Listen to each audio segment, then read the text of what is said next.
As he gets closer to an all-out White House bid, Senator Barack Obama's candidacy has already come under an all-out attack. An allegation that as a young boy in Indonesia, he was educated in a madrassa, a Muslim religious school that often educates extremists. Howard Kurtz of CNN's Reliable Sources took a closer look at the rumor and the uproar, and our John Voss is actually on the scene in Indonesia with a first-hand investigation of the facts. Let's begin our coverage with Howard. Howard?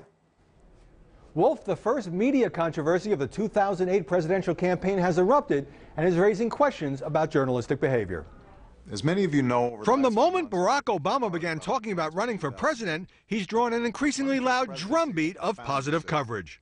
Barack Obama, the rising rock star. It's about Barack Obama, the rock star. His rock star popularity. Barack Obama, treated like a rock star. Huge crowds, literally, they would make a rock star envious. But in recent days, the Illinois senator has had to cope with a rumor pushed by a little-known conservative magazine and amplified by an echo chamber on the right. And the unsubstantiated article tries to blame the whole thing on Hillary Clinton.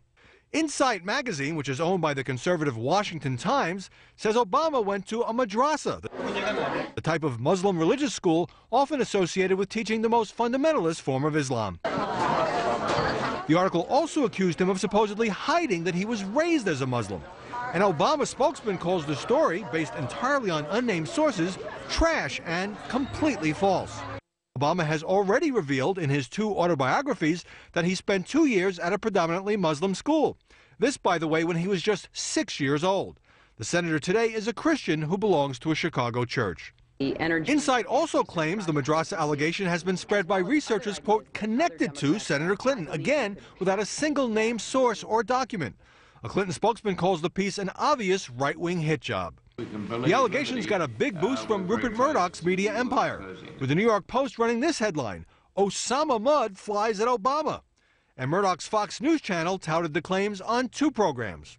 The gloves are off. Hillary Clinton reported to be already digging up the dirt on Barack Obama. The New York senator has reportedly outed Obama's madrassa past. Let me begin. But as we now know, there is no madrassa past.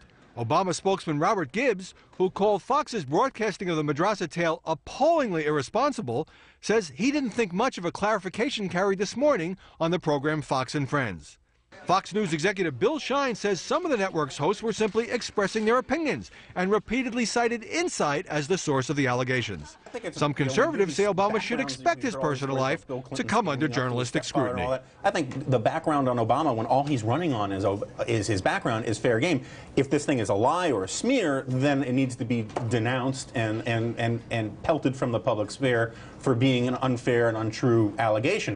This, unfortunately, is how the media food chain works. A bogus charge appears in some magazine or on some website and works its way up to bigger news outlets, all based on little or no evidence. What makes the madrassa story unusual is that the false allegations are about a candidate's elementary school nearly 40 years ago, and the attempt to blame this rumor-mongering on the rival campaign of Hillary Clinton. Wolf? Howard Kurtz reporting for us, Howie, thanks. And CNN did what any serious news organization is supposed to do in this kind of a situation. We actually conducted an exclusive first-hand investigation inside Indonesia to check out the school that Barack Obama attended as a little 6-year-old boy. We sent our correspondent, John Voss, to Jakarta. John? Wolf, I came here to Barack Obama's elementary school in Jakarta looking for what some have been calling an Islamic madrassa, like those that teach violence and hate in Pakistan and Afghanistan. Well, Wolf, I've been to madrassas in Pakistan, and this school is nothing like that. In the quadrangle of this elementary school, boys and girls aged from 6 to 12, neatly dressed in uniform, playing together, just as a young Barack Obama would have done almost 40 years ago. Here they're taught science and math, and practice traditional Indonesian dance. Basuki Elementary follows a national curriculum, just like it did in the 60s and 70s. Take a close look at Obama's teachers, women and men, all in Western-style dress. There are religion classes once a week. Most of the 450 students are Muslim and are taught about Islam. The handful of Christians learned that Jesus is the Son of God. The deputy headmaster tells me he's unaware that his school has been labelled an Islamic madrassa by some in the United States, and bristles at the thought. This is a public school. We don't focus on religion, he told me. In our daily lives, we try to respect religion, but we don't give preference to one or the other. Bandung Winatjanto attended Basuki with Obama, who back then was known as Barry. They were in Boy Scouts together. And he says in all these years, not a lot has changed at his old elementary. No, it's not Islamic school. It is common. I mean, it's general, because there's also a lot of Christian students, Buddhism students, also Konghucu students.